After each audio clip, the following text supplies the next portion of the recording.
Boa tarde. Vamos nós para a nossa 7ª aula do Partido Socialista Brasileiro, PSB. Como nós havíamos dito na última aula, houve uma certa polêmica do que é Durkheim e do que é Comte. E eu dei a minha preferência, que a minha preferência é Durkheim. Por quê? Eu vou explicar só um pouquinho antes que a gente entre novamente na questão dos votos. Muito bem. Eu vejo Durkheim, a filosofia que Durkheim põe e o estudo de Durkheim, científico da ciência sociológica, ele põe Durkheim dentro de um parâmetro que foi mais ou menos o Cristo, Jesus Cristo.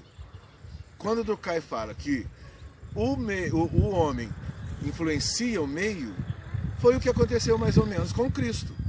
Ele vem para quê? Para influenciar um meio que estava totalmente em desordem. Então, um ser humano pode sim viver num meio em desordem para ele ser esse ator, esse objeto para poder fazer uma sociedade se comunicar mais e levantar suas questões, né? E não ficar na vida desregrada e nas questões mais polêmicas que tem uma sociedade. Então é essa a minha explicação que eu dou sobre Durkheim. Vejo ele muito dentro da questão do Cristo. Bom.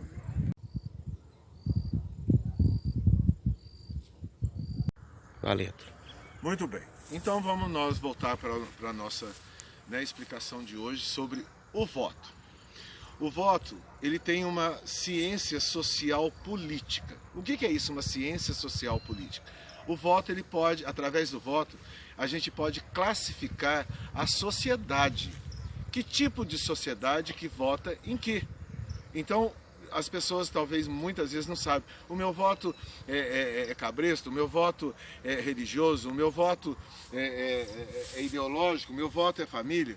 Então, mas esses votos tem como a gente identificar cientificamente o que essas sociedades estão tendo necessidades e para se conhecer este vereador que ele quer votar.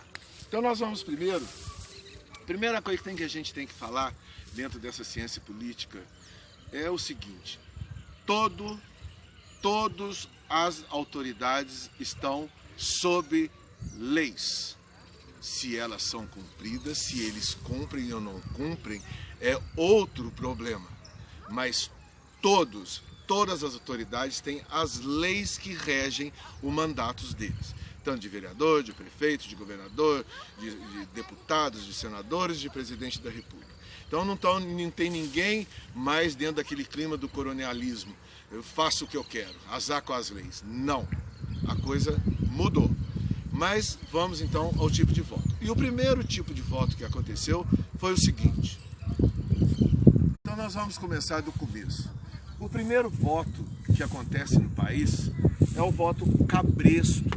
Vocês já ouviram falar muito isso, é voto cabresto.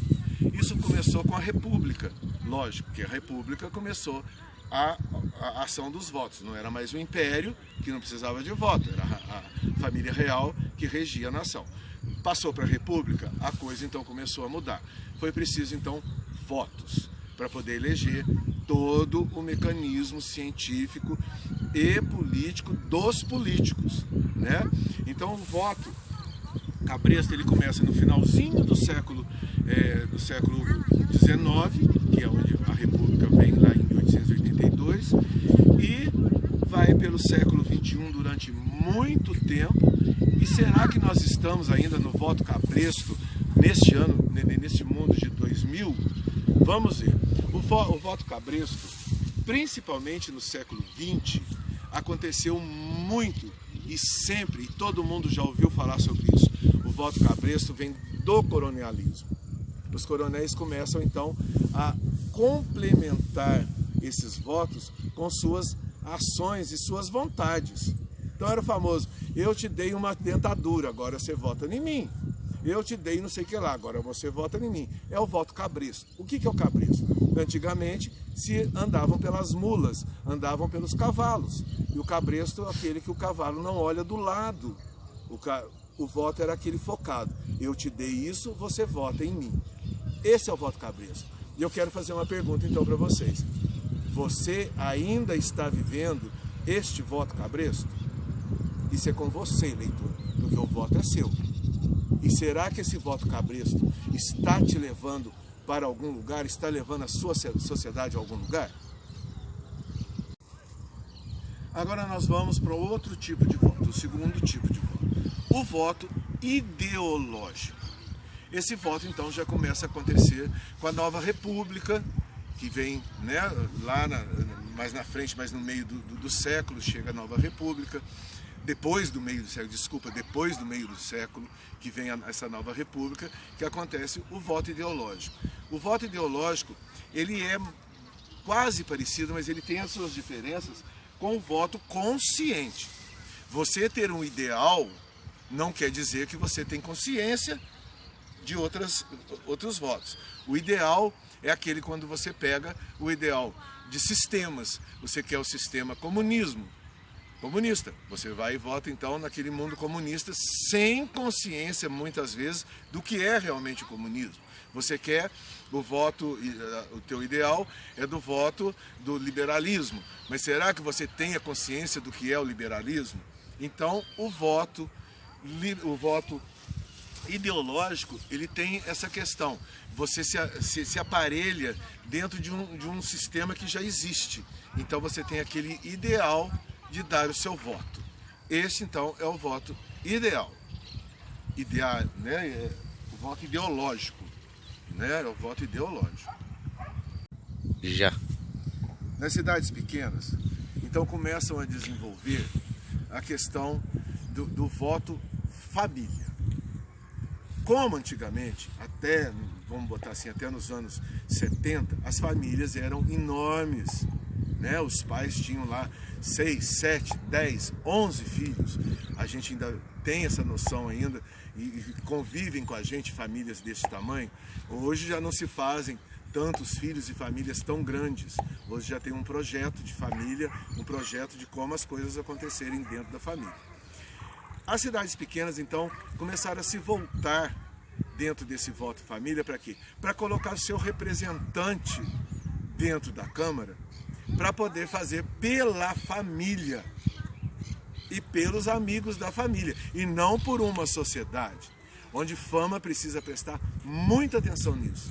Será que este voto família, que impera até hoje dentro da cidade, isso está trazendo uma questão social? Você tem que parar para pensar no seu voto sobre isso. Muito bem, eu voto, durante 4 anos está a minha família lá e eu estou ouvindo, mas o meio que você vive está indo bem? Está indo bem dentro da sua família, as questões com a sua família. Mas o voto ele é social. Ele vai falar do seu bairro, ele vai falar da sua cidade. Então as cidades pequenas e não só fama precisam começar a prestar muita atenção sobre isso. O voto família. Será que esse voto está dando certo? Será que nesses 70 anos de fama esse voto está dando certo? Parem para pensar. E para encerrar, nós vamos fazer assim, as aulas de 3 em 3 votos, tipos de votos, até a gente terminar. E quero também que vocês deem ideia de tipos de votos. Se vocês quiserem comunicar lá no Face comigo, pode mandar que nós vamos explicar se eu me esqueci de algum parâmetro, de algum tipo de voto. Mas esses votos vocês têm que começar a classificar, né, se classificarem, porque o voto deixa você transparente diante da sociedade. Não adianta dizer, porque eu vou votar na minha família. Então a gente, cientificamente, a gente já sabe aonde o teu voto vai acontecer. Eu vou votar pelo idealismo que eu tenho por um sistema. Então nós já sabemos o que vai acontecer dentro do seu voto ideal, de ideológico. E você tem também o voto, né, cabresto, que nós vimos que esse é histórico. Esse está enraizado dentro do Brasil. Então de agora em diante, nós vamos ter então mais umas 2 ou 3 aulas para a gente colocar para vocês o que é então os tipos de voto e você se conscientizar dentro desse tipo de voto que você faz, para você ver se está correto ou não e poder também conversar com as pessoas sobre esse tipo de voto, né? Então fica para a próxima aula. Boa tarde, valeu, até mais.